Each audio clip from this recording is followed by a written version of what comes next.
Hi everyone, welcome back to the Property Finance Podcast, and today is episode 3 of our little mini-series around development finance. So we've covered off kind of your absolute beginner, what is development finance. We've then spoken about kind of appraising the deals. So today I want to talk about the application process and what that looks like and kind of how it works and expectations really as to what lenders are looking for and what you can expect as well. So in terms of planning your application, so if you listen to episode 2, we spoke about feasibility studies. That's kind of the initial thing that you need, really. So that's straight off the bat, application-wise, that is what you want to be providing. As part of that, you want your drawdown schedule as well. So you want to understand, right, okay, where are my drawdowns coming? How much do I need in month 1, month 2, month 3, et cetera, et cetera. Working with a QS contractor, etc., should help with that. So you should be able to kind of provide that fairly easily. So that would give the lenders some comfort pretty early on that you understand your build costs, that you're understanding your GDVs, etc., that you've got some belief in your numbers. So a nice detailed spreadsheet is always a really good place to start.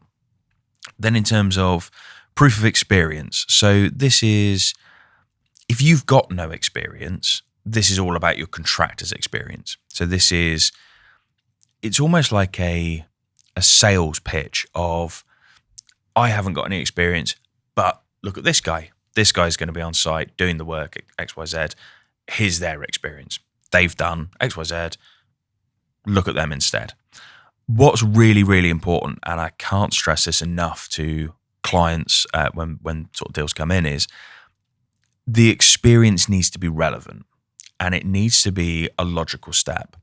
So we've had clients who have come to us with new build developments of 10 or 20 units, and they've then put a contractor in front of us, and we've said, right, okay, yeah, that's great. What's that contractor's experience? Oh, they've done a few refurbs, they've done conservatories, they've done extensions. And it's really difficult to then have the conversation to say, well, actually, that contractor isn't good enough. Because it can always be quite awkward, because sometimes people use their builder and everything else, and it becomes quite an awkward conversation to go, yeah, this person isn't good enough. So the way I try and approach it is, look, it needs to be a logical step up. If they've done refurbs, conservatories, etc., then use them for a conversion maybe. They can't really be doing 10, 20 new build properties. It's a very different beast. And if you speak to any contractor, they will tell you that new build property is very different to doing small refurbs and conversions. So that's kind of the big bit there in terms of experience. And it's the same with yourself as well as the client. It's if you've built a house, so if you've done your own new build for your personal residence, for example, then moving from that to 3 new build properties, that's a logical step up. Moving from 1 new build to 180 new builds, that's not a logical step, and lenders won't look at that as transferable experience. So it's all about making sure that experience is logical and that it makes sense and that it's relevant to what's kind of going on. So that really is kind of your sales pitch, if you like, at that point. The next part is your exit strategy. So this is kind of the third bit. So there's three key points, which is your numbers, your experience, your exit. And for lenders, the exit is the most important bit because they want to know they're going to get paid back. So I'll use 2 examples here of 2 deals that I've spoken about previously. So deal number 1 is 13 new build houses. They're 4 5-bed houses, 600-700 grand houses. Deal number 2 is 6 semi-detached properties worth 2 to 250 in a really good rental area. Now, the difference between these 2 deals is deal number 2, albeit is smaller, the stock is smaller, the numbers are smaller, but lenders love those deals because that deal has multiple exit strategies. Deal number 1 is less favourable because it only has 1 exit strategy, and that exit strategy is sale. Those houses on a gated community where they're big, stone-built, 4 5-bed houses, they are only going to be sale. They're never going to rent, or if they do rent, they're never going to rent for what you need them to rent for. So 700 grand house, where these are in Lincolnshire, probably rent for £2,500 a month. It's not enough to cover the affordability of a buy-to-let mortgage. So lenders aren't as keen on that deal because they know if the sales market drops, they are stuck in that deal until those properties sell. So deal number 2, you've got multiple exit strategies. You've got sale to first-time buyers. You've got potentially social housing and supported living because of kind of the stock that they are. They're perfect for that kind of thing. And then the last one is just standard rental stock, because those houses that are 250 grand, they're probably renting for £1,000, £1,200 a month for nice 3 beds around there. So lenders love those deals because they know if the sales market drops, they can still be rented. They know if the rental market drops, they can still be sold. They know if the rental and sales market drops, they can still be supported living or social housing. And lenders love that because for them, that is the ideal stock. And also the other thing as well is that they're great to sell to investors, because if you've got someone who's got a pension, one of these pension providers, they want to buy up stock like that, for example. It could be investment funds who want to buy up. It's just great stock to sell. So you can see between the two, exit strategy is so important. And that is what they want to know. They want to know, right, okay, am I going to get out of this deal or not? So if you brought those 2 deals to a lender, let's say deal number 1, you had a super experienced developer developing 13 houses. And on this one, you had a developer with no experience building 6 houses. They're still going to prefer deal number 2 because of the exit strategies. So it really is a key part of any deal. It's just, I cannot stress it enough. We've done loads of episodes about it before, about exit strategies. So just absolutely nail it down. Then as part of this experience part, so we've spoken about the funding triangle. I'm going to talk about the 3 C's. So this funding triangle of experience, assets, and money can also be translated into capability, collateral, and cash. So capability is your experience, collateral is your assets, cash is your money. Those 3 C's form essentially that application that you're putting in. When it comes to that kind of experience, focus on those 3 C's. And when you're putting together your experience, don't just send over a paragraph on an email. Some of the best CVs we've got, and it's a shame I can't share it over audio, but some of the CVs that I've had have been absolutely phenomenal. And what they have as a layout tends to have each member of their professional team laid out, nice little picture, and then a paragraph next to each person. So you'll have the directors of the company, you'll have the shareholders, you'll have the broker, the contractor, the planning consultant, architect, structural engineer, whatever else you can think of. And each person has next to them a paragraph of what they've done, what projects they've been involved in, some numbers, that kind of thing. But what it does from a lender's perspective is if you're a first-time developer, but you've got that kind of team behind you, it really does just tick so many boxes for a lender. So what I would say is don't just send a paragraph on an email. Put some time into putting together a proper CV, a proper pack around your team, and sort of all of the information around each of them, some past projects. So like for your contractor, for example, you might have a couple of pages where you've got a few photos of previous schemes that they've done. So you'll have a picture of the scheme, then next to it you'll have the numbers, what they delivered it for, whether it was over or under the build costs, how quickly it was delivered, because all of that, it just feeds into the lender. It starts to build confidence. And you have to think every bit of information that you're sending to a lender, obviously via your broker, is feeding into this ecosystem constantly of, does the lender want to lend or not? And every bit of information just helps them grow and grow and grow in confidence to the point where they just have no choice other than to lend. So that's what it's all about. It's just about constantly feeding good quality information, because you can send huge, vast amount of nonsense and irrelevant information. And I mean, I've seen CVs from people who have literally sent it over as if they're applying for a job. And you've got things like 2012 worked at McDonald's. Like, that's not relevant to doing a development. You need to make sure it is just purely property focused. And that's what I mean about this constant feed of really, really relevant information, it's going to get to the point where a lender just can't do anything other than lend. The other thing that you want to do as part of this, so there's a few packs that you need to create. So you've got your pack about your experience. You've got your feasibility study statement, whatever you want to call it.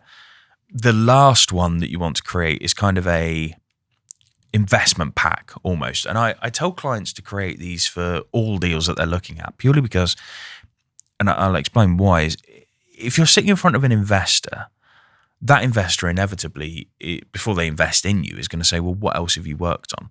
Now, if you can pull up a Google Drive, for example, and inside there's 20 PDFs, and every PDF is a deal that you've analysed, and it's got pictures of the project, CGIs, it's got the numbers, it's got planning permissions, it's got everything within it, so that you can look over this deal and know everything straight away. That makes you look investable. Not to say that they are going to invest, it's not a guaranteed way to get investment, but it just adds that extra layer of knowledge, and they can see that you're knowledgeable, your attention to detail is next level. Creating those investment packs for lenders should be no different. So as part of that process of being the broker, we will gather all of that information and we will put our own pack together. But there is nothing more helpful than having that pack from you, which has got the numbers, the floor plans, the cost breakdown, CGIs, planning permissions, schedule of works, all of that within one pack that is just designed beautifully. And we are always big advocates of getting these packs professionally designed. And Oliver James, who does property branding, worked with him for a number of years, and he puts together the most beautiful packs. And you look at that and you think, right, if I'm submitting to a lender a one paragraph on an email, are they going to be interested? Probably not. If I submit to them a 20, 25 page PDF with shed loads of information, are they going to be interested? Probably not. If I submit to them a beautifully designed 10 page, covers everything eloquently, succinctly, are they going to be interested? Absolutely, because it's attention grabbing immediately. Is it going to cost me to create this pack? Yes, probably.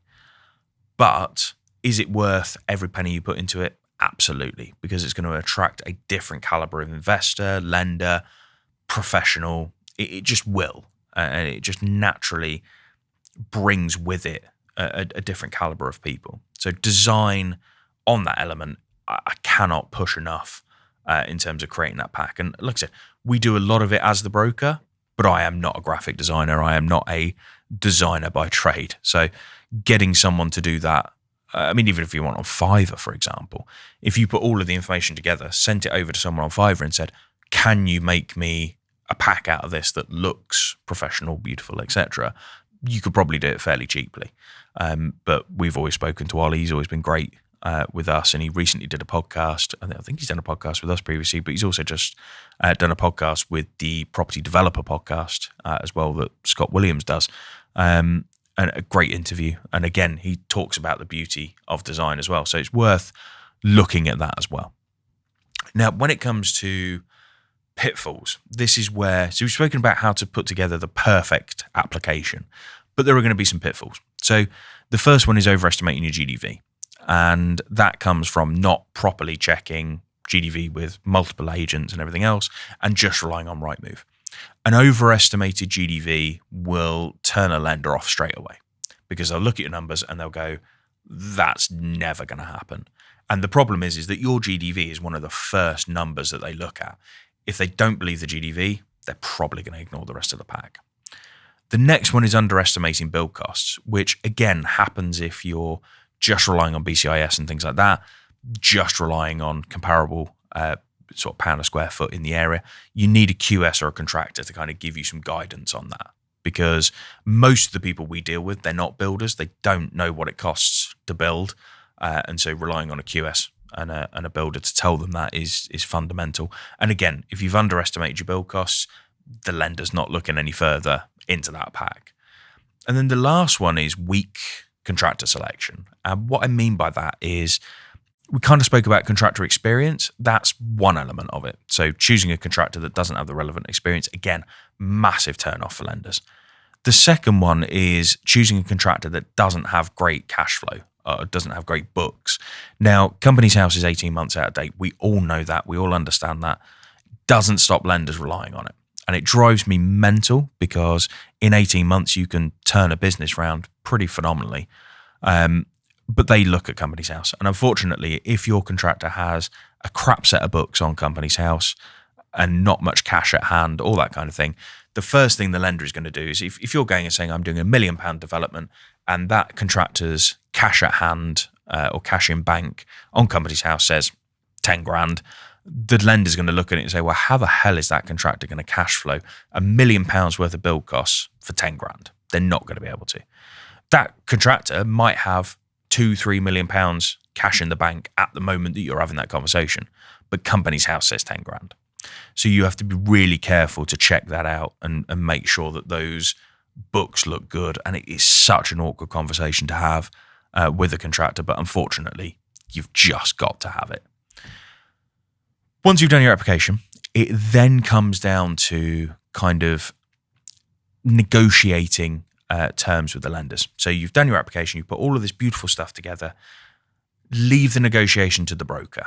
So if you've got a good broker, they will negotiate everything for you. So when you get a set of terms in front of you, that broker should have negotiated the arrangement fee, the interest rates, the exit fee, day one advance, everything. That it should have been negotiated so that it is best foot forward.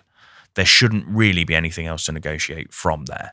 So a good broker should have done that negotiation for you. So at the point where applications things are going in, you should have the best set of terms in front of you.